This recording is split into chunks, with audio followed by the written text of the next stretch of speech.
Sampaio, do Progressistas, nós temos aqui um convidado no estúdio da Rádio da TV Jornal, que é o deputado federal Júlio Arcoverde, ex-presidente regional do Progressistas e que recentemente foi presidente de uma das principais comissões parlamentares de inquérito da Câmara dos Deputados, a CPI das apostas esportivas, cujo resultado também foi divulgado há pouco tempo. Seja bem-vindo, muito bom dia, deputado Júlio Arcoverde. Bom dia Ari, bom dia amigos da Banca de Sapateiro, bom dia a todos os ouvintes.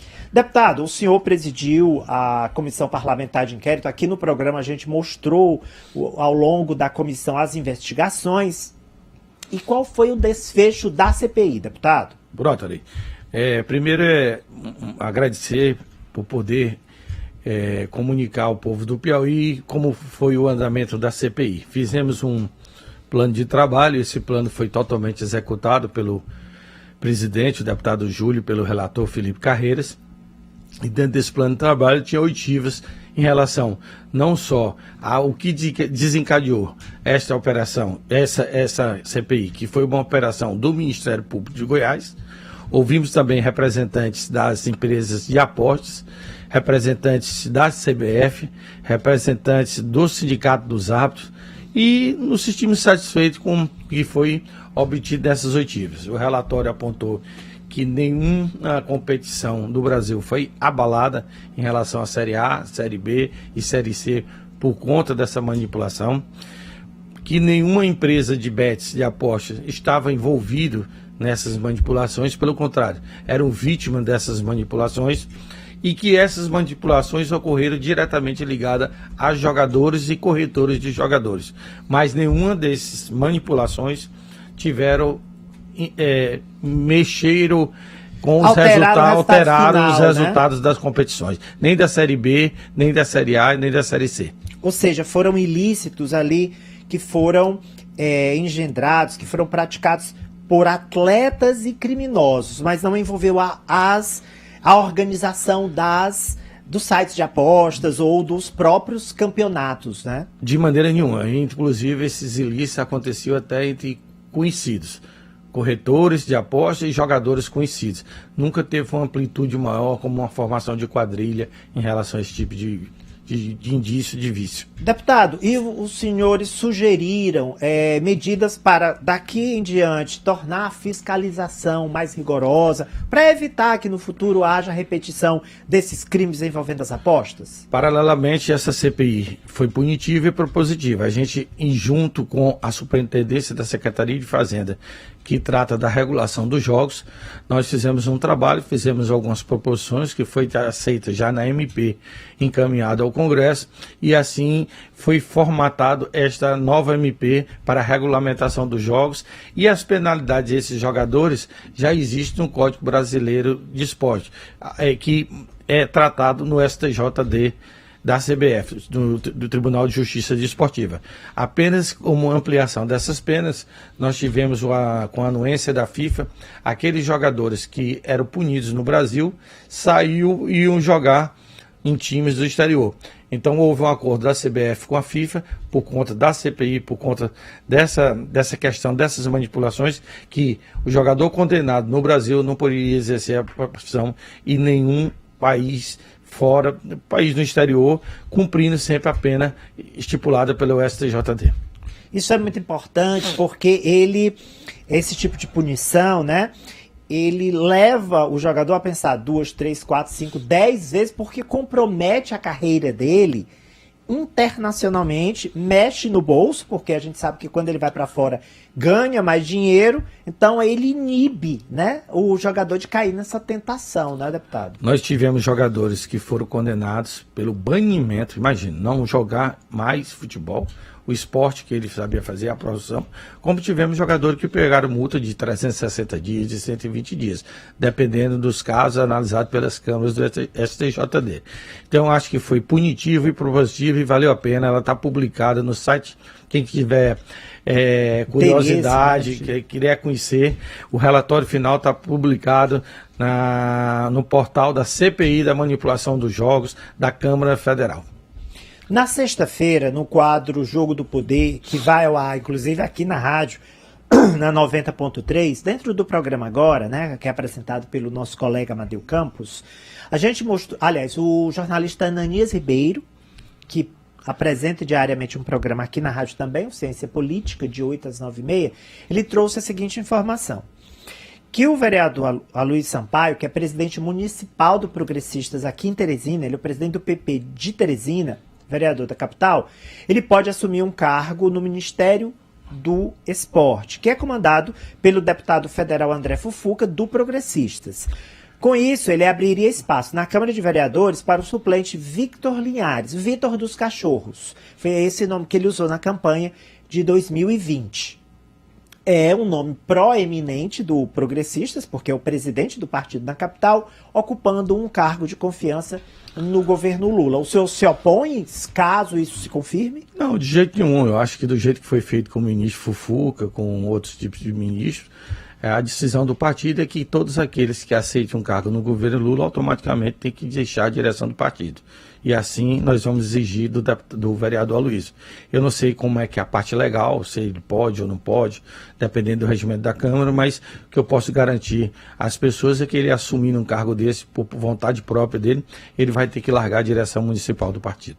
Eu encontrei em um dos camarotes da Micarina Meio Norte na sexta-feira à noite, brinquei com ele e disse, vereador, se eu no governo Lula, e ele reagiu da seguinte maneira, ele falou assim, eu nunca tive problema com o PT, eu nunca tive problema com o Partido dos Trabalhadores, mas não há nada de concreto, não há nada certo ainda, mas de fato eu fui sondado pelo ministro, então ele deixou em aberto essa questão, teria que sair então da presidência do PP aqui de Teresina. A chapa da oposição ao prefeito Doutor Pessoa, comandada pelo senador Ciro Nogueira, é hoje formada por Bárbara do Firmino, a deputada estadual filha, né, do ex-prefeito Firmino Filho, e o ex-prefeito Silvio Mendes. A gente não sabe se ela na cabeça de chapa e ele de vice, ou o contrário. Mas surgiu um elemento novo semana passada. O pré-candidato do MDB, o médico cardiologista Paulo Márcio, surgiu como opção para ser vice de Bárbara. Faz algum sentido mudar a chapa Bárbara Silvio, Silvio Bárbara, para receber o nome do MDB, deputado? De jeito nenhum, nunca foi discutido na base da oposição. Nós temos três pré-candidatos, a Bárbara do Firmino, o doutor Silvio Mendes, por tudo que já fez por essa cidade, que representa a Teresina, e o presidente do PSDB. Esses três colocaram à disposição. Eu acho que o candidato a vice ou a prefeito sair desses três, até porque o doutor Paulo Márcio está afiliado ao PMDB e o que eu sei é que o PMDB quer ter candidato próprio, cabeça de chapa. Então, não teria como abrigá-lo aqui na nossa chapa da oposição. Então, a chapa será Bárbara e Silvio. O senhor coloca o Luciano também nesse binômio aí? Coloco sim. Eu acho que o deputado Luciano tem uma facilidade de trânsito muito grande no PSDB. É uma pessoa que já foi secretária de administração da Prefeitura de Teresina, já foi da Fundação Municipal de Saúde, já foi secretário de governo, uma pessoa que trabalhou tanto nos governos Silvio como nos governos do Firmino, e ele é um nome do PSDB. Desde o início, o PSDB dizia que ia ter um nome para apresentar a oposição, e como eu disse, até dezembro, aquele que for melhor na formatação da chapa, de cabeça de chapa e vice, nós teremos a nossa chapa. E quando esse nome vai ser definido? A gente tinha falado outubro, aí depois a gente mencionou novembro, eu ouvi isso da deputada estadual Bárbara do Firmino, mas já se fala em dezembro. Tem uma data, não tem uma data, vai sendo jogado para o ano que vem? A legislação eleitoral exige que a gente tenha um candidato na convenção, que é no próximo ano. Sim, tá bastante longe. Não tem tanta estrutura como tem no governo. Fazer esses eventos, esses megas eventos de simpósios, de seminários. Então eu acredito que a gente tem que ter muita cautela. Fazer muita pesquisa qualitativa, quantitativa, ouvir o povo de Teresina, porque nós não podemos errar. Nós somos a oposição, nossa pólvora é muito pequena em relação à pólvora do governo, eu não falo nem em relação à prefeitura, então não podemos errar. Nós temos um tiro, é o tiro de prata. Então nós temos que escolher bem o nosso candidato, o candidato a prefeito e o candidato a vice. Então hoje não tem mais uma data? Eu acho que até o final do ano seria bem factível a gente já ter essa chapa. Neste ano não de 2023 necessariamente, não necessariamente, obrigatoriamente, a gente tem uma chapa em 2023. Eu acho que a maior preocupação que nós temos que ter hoje, claro que o candidato a prefeito ajuda muito nessa montagem, mas a maior preocupação que nós temos que ter enquanto partido é montar uma chapa de vereadores competitiva, e nós estamos fazendo isso no Progressista. Então vamos falar um pouco da chapa de vereadores. Essa chapa está sendo montada. Quem é que está à frente dessa montagem e qual é a previsão de nomes eleitos? Quantos nomes? Olha, claro que o presidente municipal ele está necessariamente à frente, mas também essas reuniões estão tomando à frente o deputado Átila, deputado federal Átila Filho, né? O deputado Júlio Arcoverde e o presidente estadual do Progressista, o ex-prefeito e candidato senador Joel. Toda segunda-feira nós temos reuniões à tarde em relação a essa chapa. Na semana passada teve a presença do senador Ciro também nessa reunião de montagem de chapa. Os deputados estaduais participam, principalmente a nossa querida Bárbara, porque é uma parte interessada. Sim. E a gente faz essas reuniões. Eu acho que a gente está montando uma chapa sem muita alarde, sem muita mídia, mas com o pé no chão, que a gente possa eleger pelo menos de 3 a 4 vereadores dentro do Progressista. Deputado Júlio Arcoverde, para você que sintonizou agora na 90.3 ou ligou agora no canal 20.1, eu estou entrevistando o deputado federal Júlio Arcoverde, do Progressistas. A gente começou falando sobre a CPI das apostas esportivas presidida por ele, já concluída, e agora a gente está falando da sucessão aqui na capital. Para a gente passar para o restante do estado, os outros 223 municípios aqui do Piauí, qual vai ser, deputado, a tônica da campanha? Qual é a proposta que o Progressistas traz para eleger o prefeito de Teresina? O que vocês vão falar como tônica para a população? Eu acho, na minha opinião, a opinião do deputado Júlio, se tem um culpado pela essa má administração na prefeitura de Teresina, por esse desastre que aconteceu na administração do doutor Pessoa, não é nem o PSDB, nem o Progressista.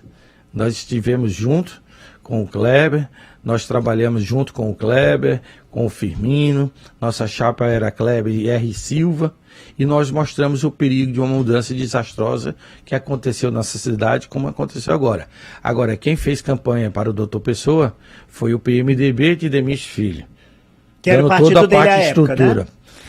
O PT do seu Fábio Novo no segundo turno. E outros partidos seus coligados que faziam parte e queriam apenas ganhar uma eleição. Não tiveram a responsabilidade em saber se estavam colocando uma pessoa capacitada de gerir.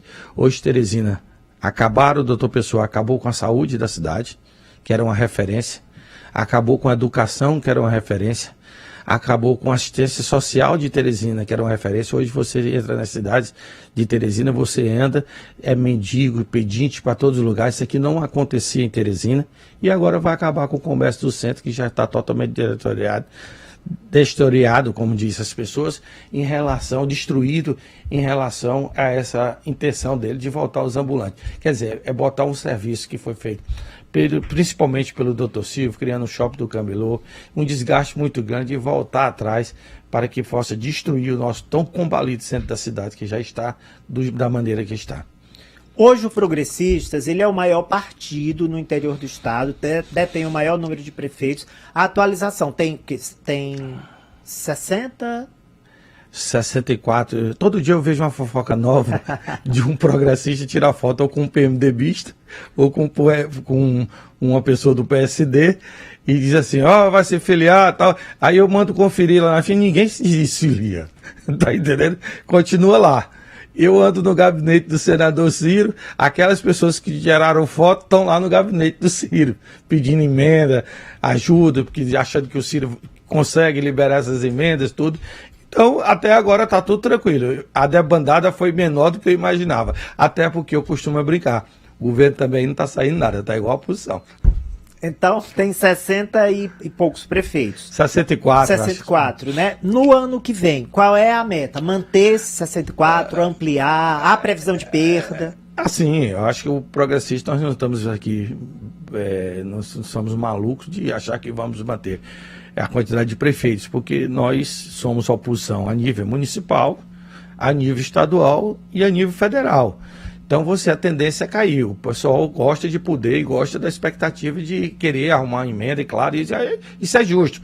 Mas eu acredito que pelo menos em torno de 50 a 55 prefeitos nós vamos ter, e nós vamos continuar sendo ainda na oposição, pela força em Brasília, dos deputados federais e do senador Ciro Nogueira, o maior partido do Estado. Muito bem, eu quero agradecer ao deputado federal Júlio Arcoverde, do Progressistas, por ter vindo conversar com os nossos ouvintes e telespectadores na manhã desta segunda-feira. O senhor esteve no final de semana lá em Barra Grande, nosso litoral continua belíssimo, né, deputado? Belíssimo, e aqui eu queria fazer só um apelo. Sim. Que eu fui chamado pelos comerciantes, pelas pessoas de Barra Grande, que o Secretaria de Turismo e o Governo do Estado tivesse mais uma atenção especial em relação à Barra Grande com o sistema de abastecimento de água. Ainda continuamos a ver os carro-pipas nas sorveterias, nas pizzarias, nos hotéis. E para quem gosta do Estado, como a gente gosta, eu tenho certeza que o Governo do Estado também está preocupado com isso. Isso afasta um pouco o turismo do nosso principal polo de turismo, que é a Barra Grande. Muito bem, eu quero agradecer a presença do deputado Júlio Arcoverde. Excelente semana para o senhor. O senhor volta a Brasília hoje, ainda amanhã, né? Hoje à tarde. Hoje à tarde, para mais uma semana legislativa. Então,